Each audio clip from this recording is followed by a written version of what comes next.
By the end of that afternoon, no one questioned what had happened. Not the boxer. Not the witnesses.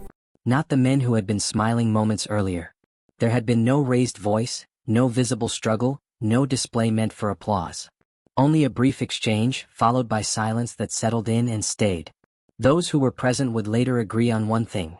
The outcome was clear almost immediately, but the reason took years to understand. Those who remember the room describe it first, not the men in it.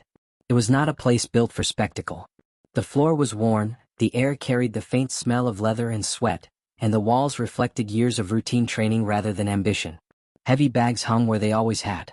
Gloves rested where they were always placed.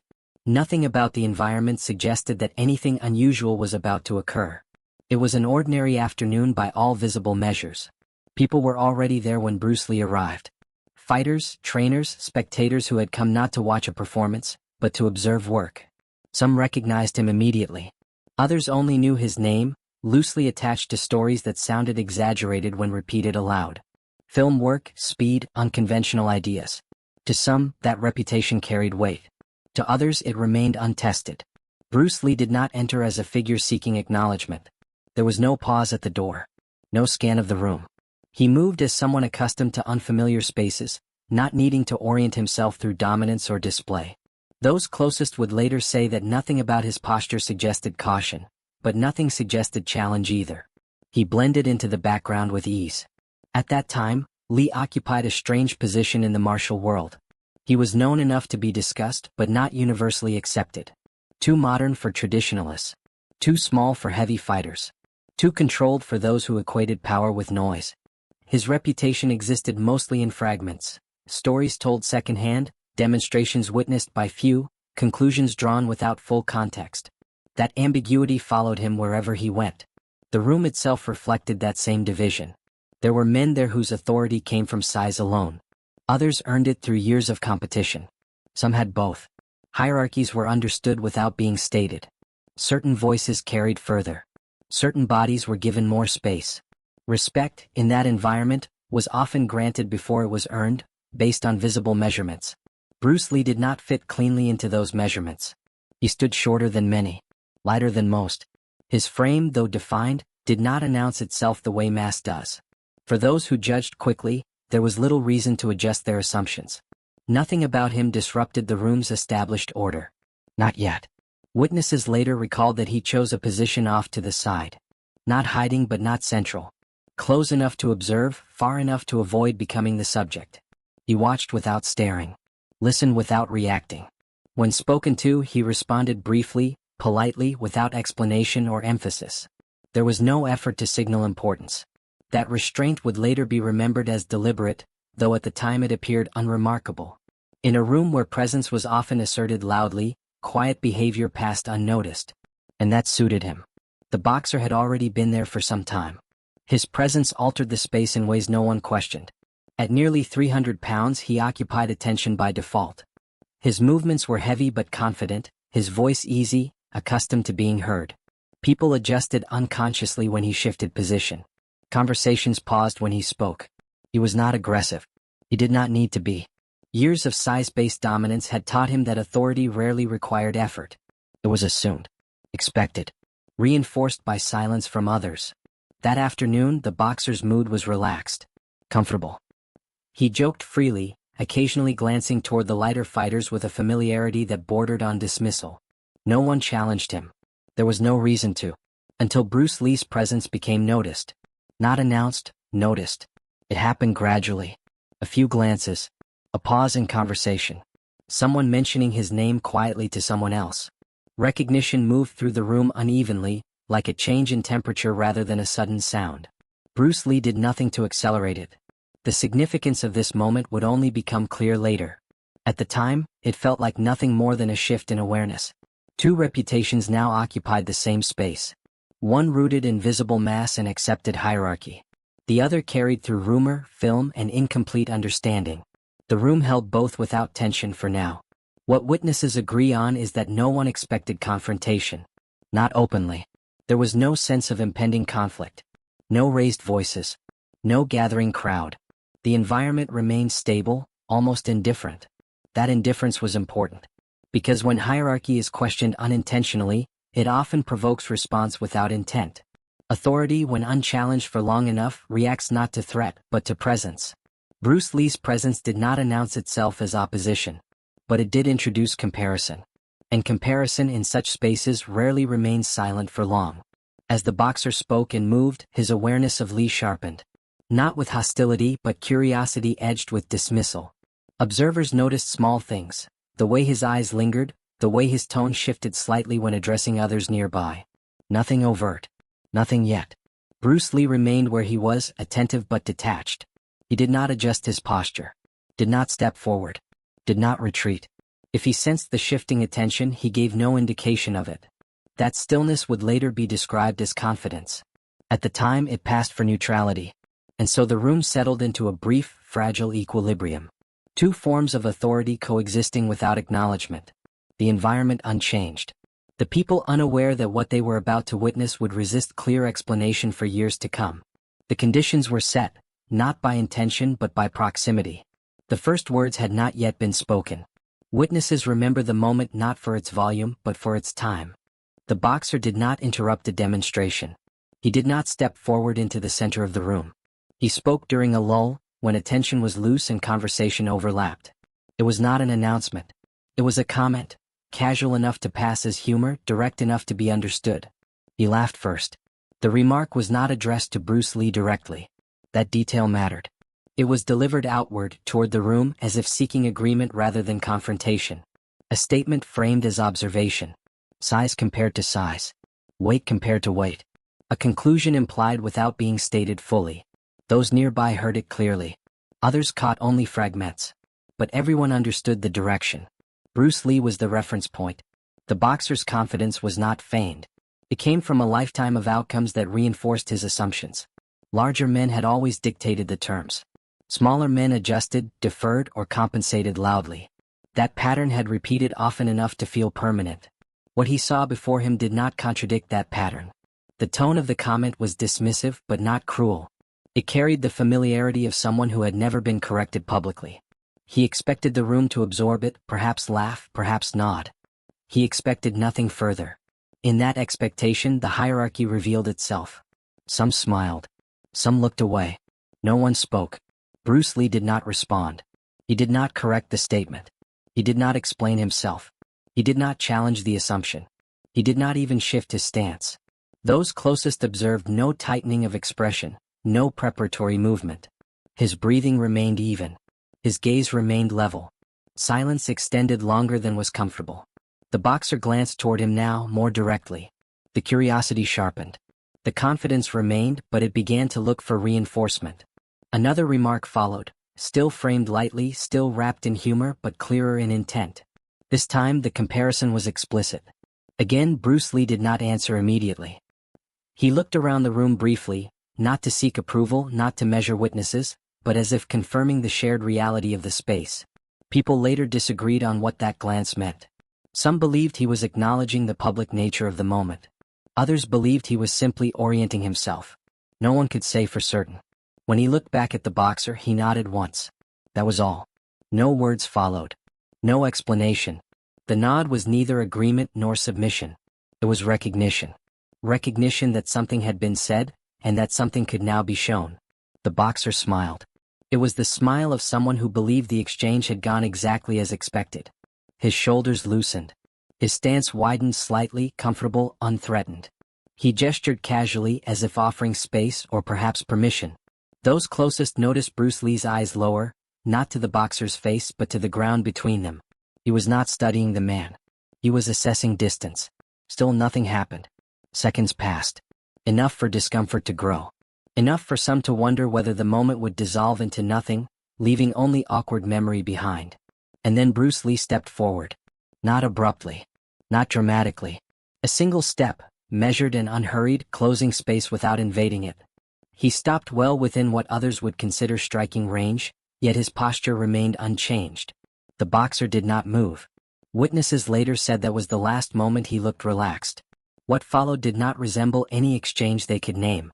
There was no sequence to describe. No combination to recount. People disagreed on the order of events because there was no clear progression to follow.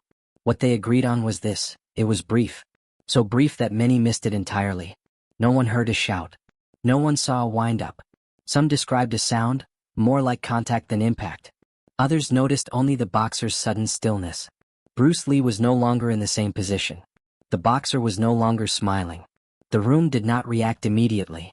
Applause would have felt inappropriate. Laughter impossible. People remained silent, processing what they had not quite seen. Bruce Lee stepped back to where he had been standing before. The demonstration, if it could be called that, was over. What remained was understanding. The boxer stood unmoving, eyes unfocused, his body adjusting to something internal rather than external. He did not fall. He did not speak. He did not gesture. He simply absorbed.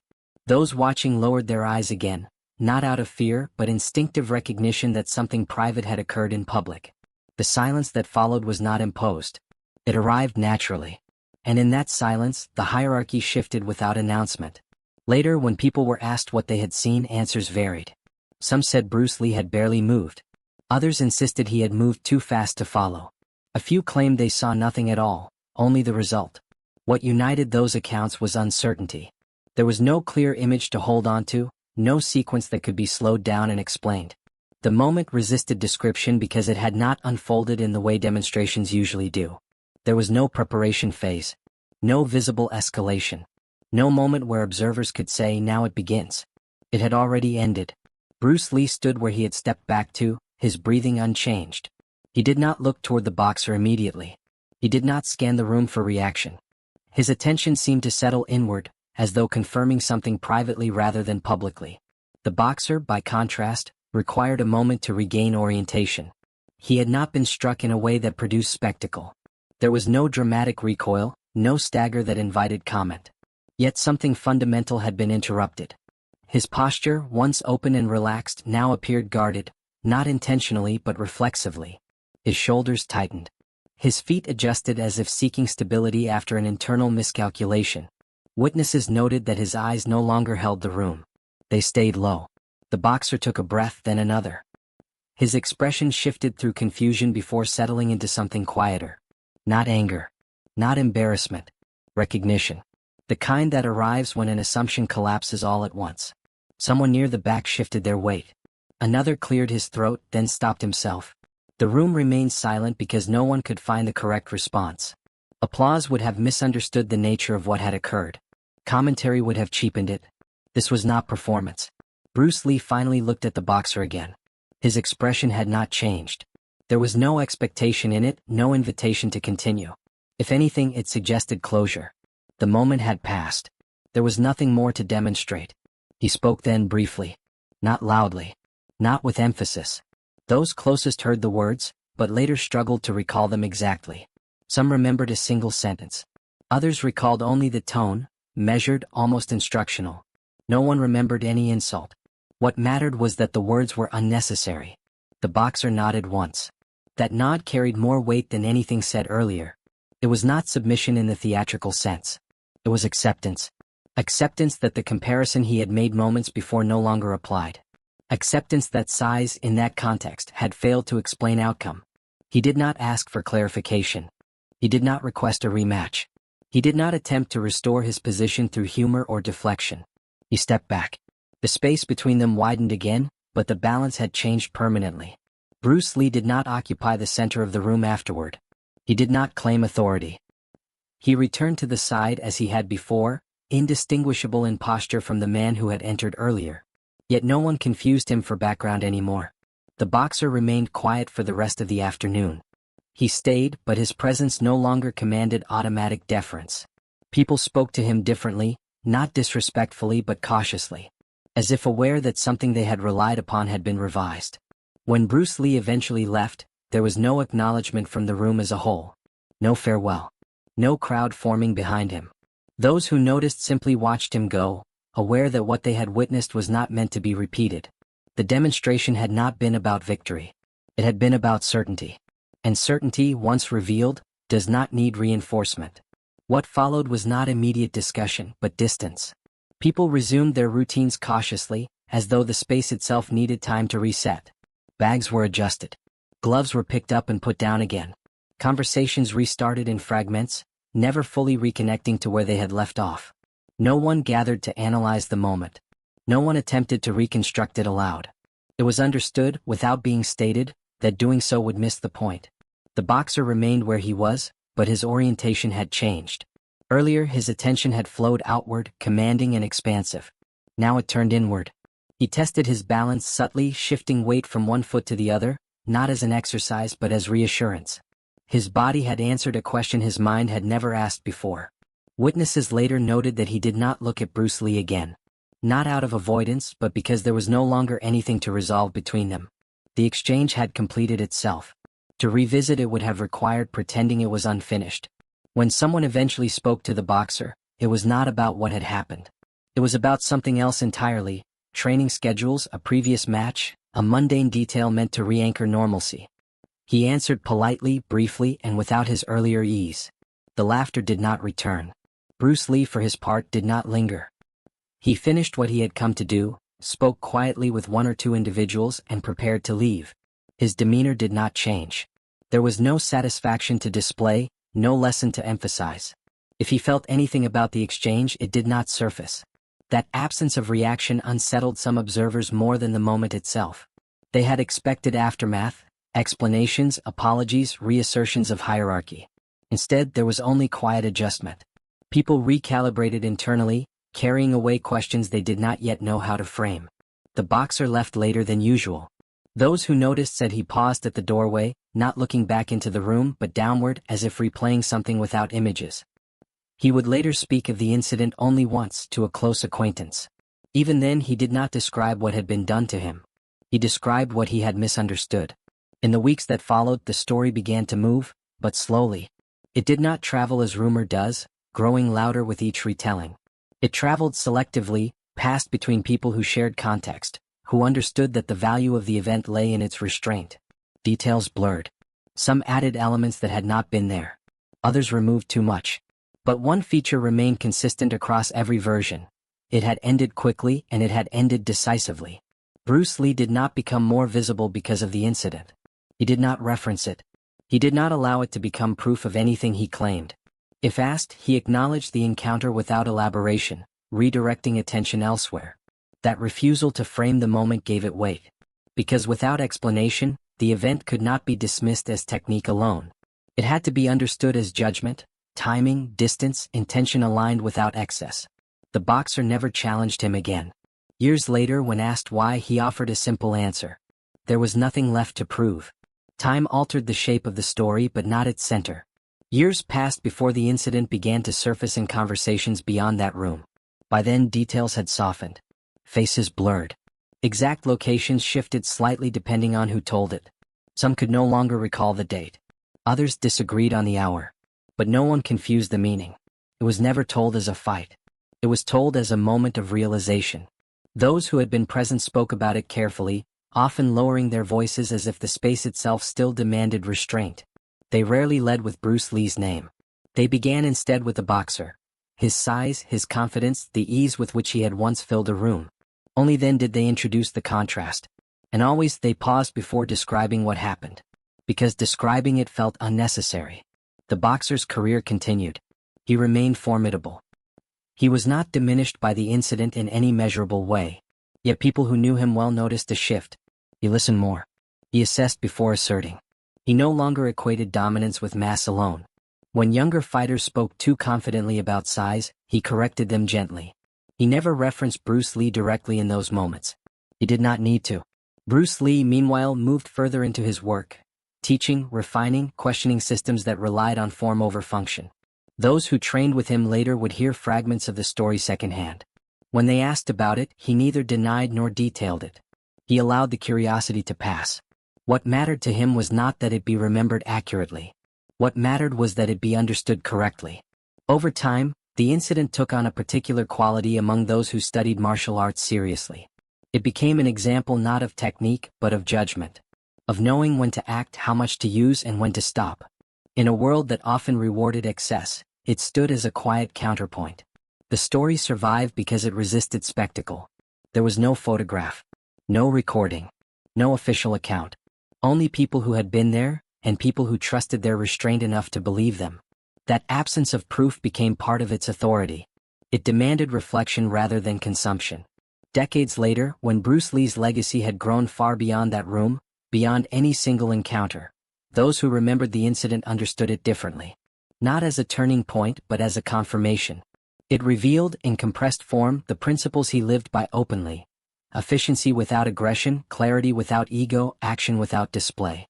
The moment did not create those qualities. It exposed them. The room itself no longer exists in the same form. The floor has been replaced. The walls repainted. The bags changed out countless times. New people passed through without awareness of what once occurred there. But among those who know, the story remains intact. Not because it was dramatic. Not because it was violent. But because it ended without needing to continue. A few seconds. A quiet shift. And a lesson that required no explanation, only time.